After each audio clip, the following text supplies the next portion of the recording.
Hello, everybody, and thank you for tuning in to the Liberty Report.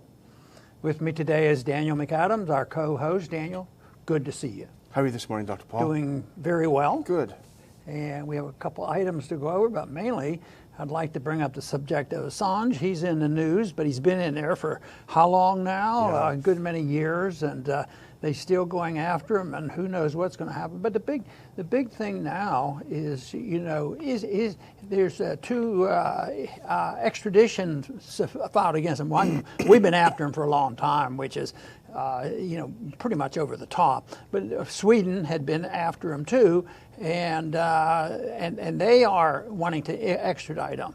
And that's an issue, and there's lots of pros and cons about what that means. But the whole issue is a mess. Mm-hmm. This whole idea that we are obsessed with this, and that especially if you come to the conclusion that he's probably pretty much of an honest journalism from Australia. Yeah. And of course, he revealed information that exposed, some of the things that we were doing, which we considered very positive, as well as when American citizens do this. But anyway, there's been tremendous effort to destroy this individual.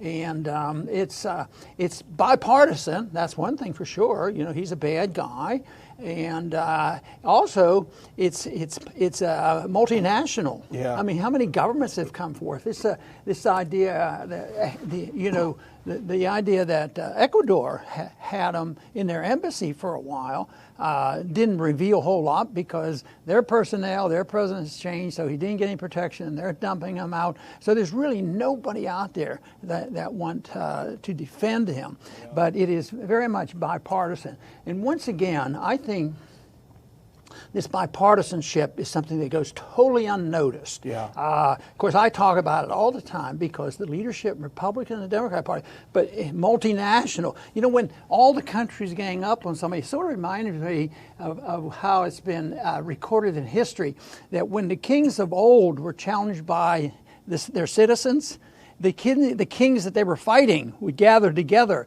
because they always wanted to stop an uprising because they didn't want to have it. And I think there's a little bit of that. And of course, we have the power and the pressure and the sanctions, so we're still in charge also, although we're getting weaker. But it is also another example of what happened yesterday of this bipartisanship, anything to distract from the real issues that we talk about, foreign policy and war. And that has to do with this letter the members of Congress wrote, 400 of them, sent this letter to Trump and said, keep the troops there. We can't leave. We got to protect our friends, and our friends are endangered, and there are terrorists out there. And Trump, probably made an honest effort to bring the troops home. But Republicans and Democrats are alike. So, and I see it as they're not much interested in dealing with our policies that we think are important, the total bankruptcy of the country. But anyway, this is in the news, but it gives us a chance to talk about the injustices that have been, given to Assange, and so few people defending him. I keep thinking, wake up, civil libertarians, where are you? Yeah. You're sound asleep. We should hear from you. There are some now. There are more groups now than there were a year or so ago. But maybe what's going on right now legally, maybe there's going to be something in there that will come out as a positive. That's what I'm hoping for. Yeah, he's being held in the British Gulag, the Balmoral prison, 50 weeks for jumping bail. He jumped bail because he was about to be extradited to the U.S. They gave him the maximum. They threw the book at him. His conditions, apparently from people that have visited him, are horrific. He's being treated badly, like something out of a third world country. But the real issue that's jumped out at us and why we wanted to talk about today is this new information that basically the Ecuadorian authorities threw open Assange's doors and says, come on into his quarters and take anything you want. And so the U.S. has gone in there. They've taken his manuscripts. They've taken his legal defense papers. They've taken his medical records and all of his electronic equipment. And you can imagine if you're trying to build a case, and right now the case is just conspiracy because he helped Chelsea Manning hide her identity as she was acting as a whistleblower. But if that's all you've got, all of a sudden you have this treasure trove of all the stuff about him. If it's not there, trust me, it's going to be planted.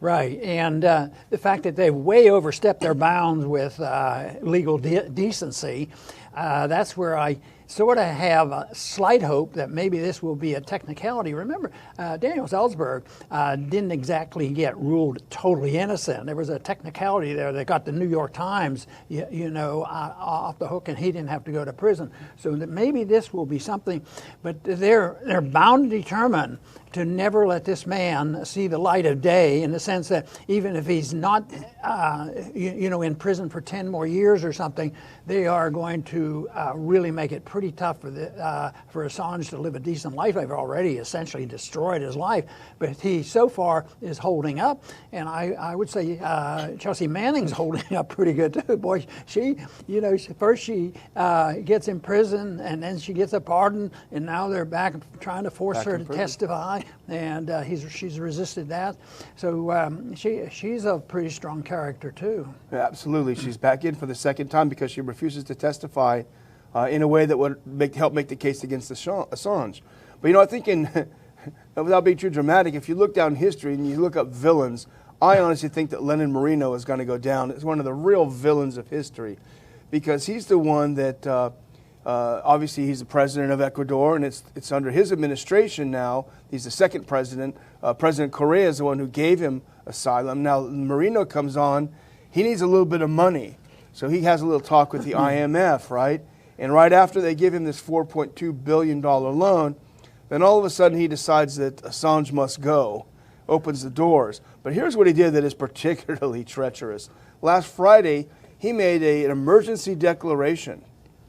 He declared that the rights of prisoners are to be suspended in the area of, quote, inviolability of correspondence, freedom of association and assembly, and freedom of information. Executive Decree 741. This is what opened the door for them to open the door for U.S. prosecutors to go and have a look at all of Assange's stuff. And my guess is that they're not going to back off either. They're going to do everything, and we'll continue to use the bully pulpit to do it. Money, sanctions, and all other kinds of things.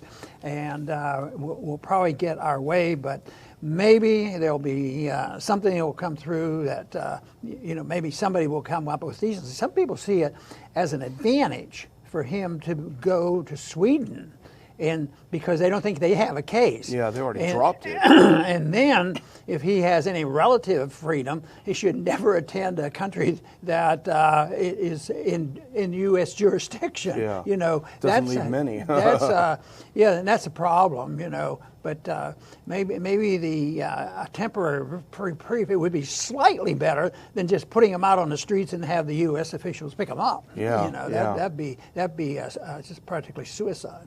And according to his colleagues in WikiLeaks, he had expected, and we'd heard in rumors for the few weeks up until he was actually arrested, that he expected to be arrested. He is a computer security expert. That was his career, really, before a journalist and while being a journalist. So they say that he scrubbed his computers pretty thoroughly. And so they've warned, WikiLeaks has warned, anything they find on that, you can bet, is planted. Jason Ditz at antiwar.com makes a pretty interesting observation that because he's now only facing a conspiracy charge, which is kind of a made-up thing in a way, but the U.S. wants to throw the book at him. But if they throw the book at him too soon, the U.K. is going to have a political liability in going ahead and handing him over. So they're holding on to this stuff. Once they get him, they're going to discover in his papers, in his computer, all kinds of new things to charge him with. See, they want some type of a trial, they want some type of a conviction, to so-called justify what they've been already doing. And that always amazes me that tyrants are that way. They just don't pick you up and say, do this, but many times they will put you through a trial and make you confess, beat you to death, and then you confess. Yeah. Aha, see, he was guilty, and then they go and execute him. And there's a little bit of that mentality that goes on here. They will put him through all this, and they're going to find some technicality and say, see, he is guilty, he's guilty. We found it in the computer, even if it was alive. But on the surface, it'll look legal.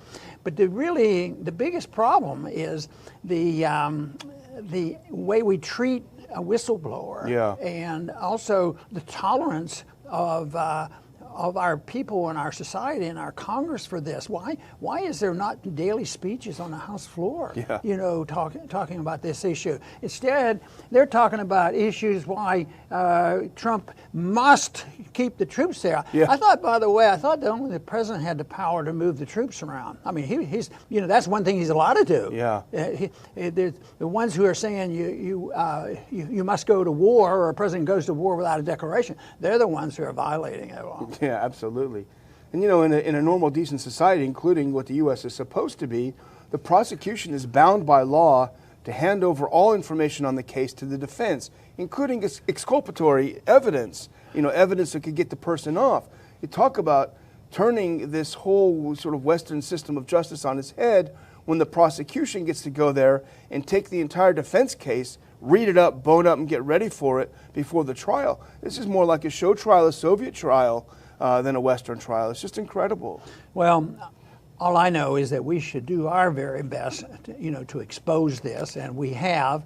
I guess we haven't visited this subject for several months, but this is new news right now, and a new opportunity because it is in the media, but unfortunately they're reading it from a perspective which is almost exactly opposite of what we're saying, that he deserves a fair treatment. And besides, where does the jurisdiction come from? If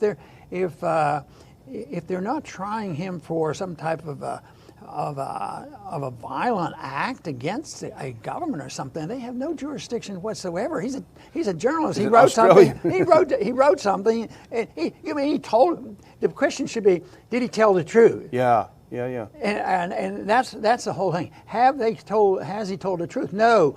And the problem is he did tell the truth. That's the problem. And yeah.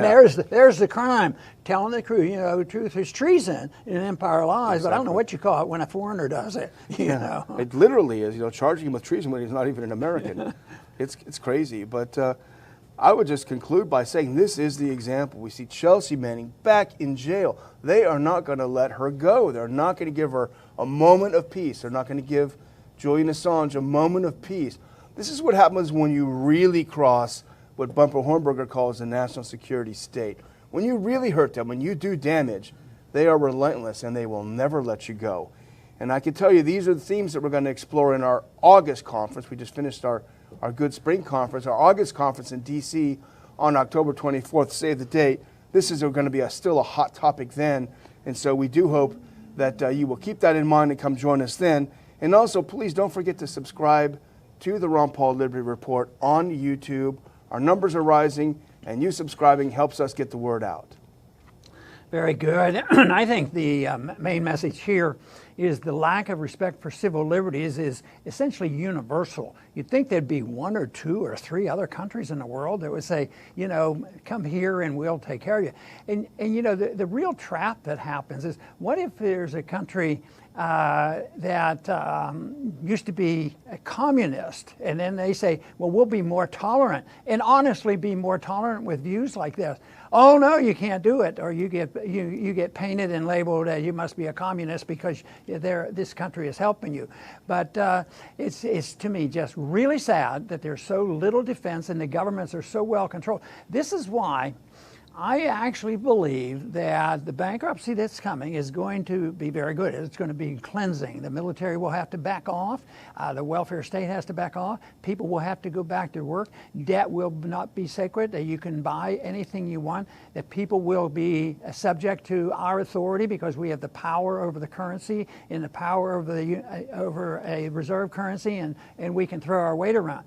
So that it will be, and it has to be liquidated and changed. The big question is, are we going to have enough people who know what civil liberties mean, what it means to have a right to your life, and not be intimidated by government? And then if you need judges, you know, have the rule of law.